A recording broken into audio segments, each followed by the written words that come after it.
Hello guys, nandito na naman tayo at ito nakikita nyo sa background ko, no? Ito yung nangyaring event na tinutukoy ni Caramil Madriaga na siya ay nag-deliver sa isang comedy bar dyan sa Quezon City. Now guys, ito sa comedy bar ito at kasama rito, alam ko dumating rin dito si Inday Sayad, pero ito ang ano rito guys ang medyo talagang nakakatuwa. Bakit? Dahil dito maliwanag na itong si Monsayak, no? Ay nandito si Attorney Monsayak ay nasa comedy bar din na ito. Ngayon, ano ang ibig nitong sabihin? Ano ang ipapatungkol ko rito guys Ibig nitong sabihin, kaya kinakabahan si Inday Sayad, kaya natataranta kay Caramil dahil totoo ang sinasabi ni Caramil. At ito, maliwanag na ebidensya nga itong si Monsayak. Ayan, no?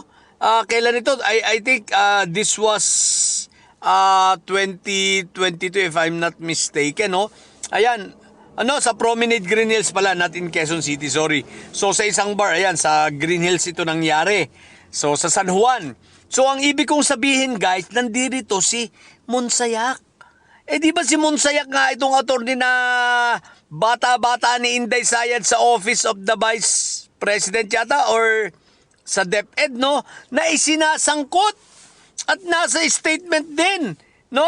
At nasa investigation ng Quadcom lumabas. At ito ang si Attorney Monsayak ay isinama ni Inday Sayad na maging part ng ng 16 lawyers niya, no? 16 defense team na in which iko-contest ng ilang mga kongresista to be specific si Congressman Ridon na itong si Monsayak at itong si Michael Powa hindi nila payagan na makasali sa defense team o defense lawyer nitong si Sayad. Bakit nga? Kasi nga sila ay nag-witness before at sila ay natanong sa Quadcom, so there is a chance na matatanong uli sila as a witness. So ayaw nila ng conflict, no? Dahil dito nga sa what do you call this? Yung secrecy or confidentiality between the client and the lawyer na pwedeng gamitin daw nitong mga ito. Ayon kay Congressman Jinky Luistro, pwede nilang i-insist kapag sila ay pinatawag na para tanungin. So, kaya di bale, Inday Sayad, dalawa lang naman ang mababawas. May 14 ka pa, na mga pinagpipitagan mo ang gagaling mong na abogado. Anyway, so yun. Kaya ito, medyo talagang matibay na ebidensya na totoong nangyari talaga ito. Nga itong grupo ni Inday Sayad ay pumunta sa comedy bar. At ang sabi nga niya ni Caramil, nag-deliver siya ng pera galing sa Pogo sa comedy bar. O, di ba ga? Pero guys, pangalawa ayan na nga. Nagsubmit na si Inday Sayad. Ang sabi ng ating puting kabayo, nabulungan ako ng ating puting kabayo, may plano pala si Inday Sayad, ang grupo nila Inday Sayad, na muling idulog sa Supreme Court na naman. Itong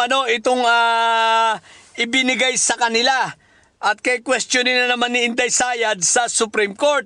Talaga daw si Inday Sayad ay takot na, nagpapanggap lang, sa optics lang, sa harap ng camera, sa harap ng mga media, sa harap ng kanyang mga supporter at mga bobong vloggers ng didilis, nagpapanggap na malakas ang loob at hindi takot.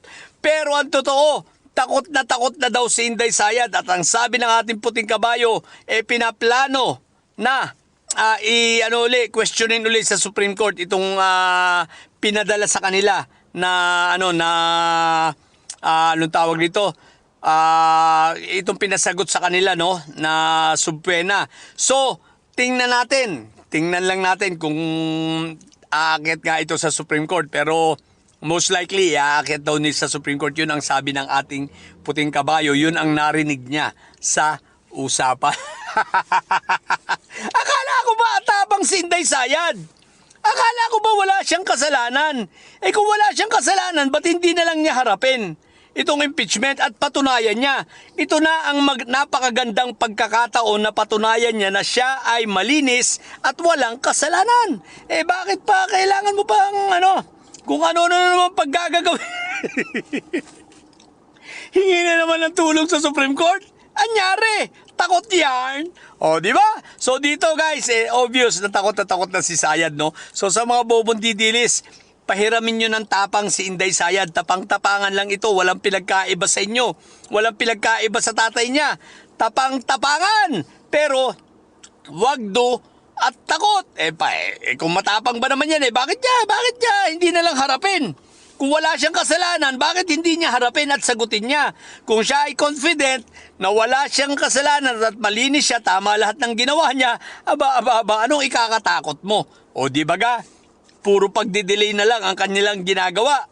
At pagpipending sapagkat alam niya na siya ay masushoot sa balde. Okay, napakatibay ng ebidensya laban kay Sayad. Higit sa lahat, ang pinakamatibay na ebidensya, alam nyo ano? Yung si Sayad ay may sayad. O, di ba? So, yun lang. Sa mga bobong didilis dyan at may sayad, ang tatay nyo ay karton, tatay nyo pa ay preso. Okay? Matili kayo mga bobot may sayad sapagkat ang may sayad ay laging high blood. Bye!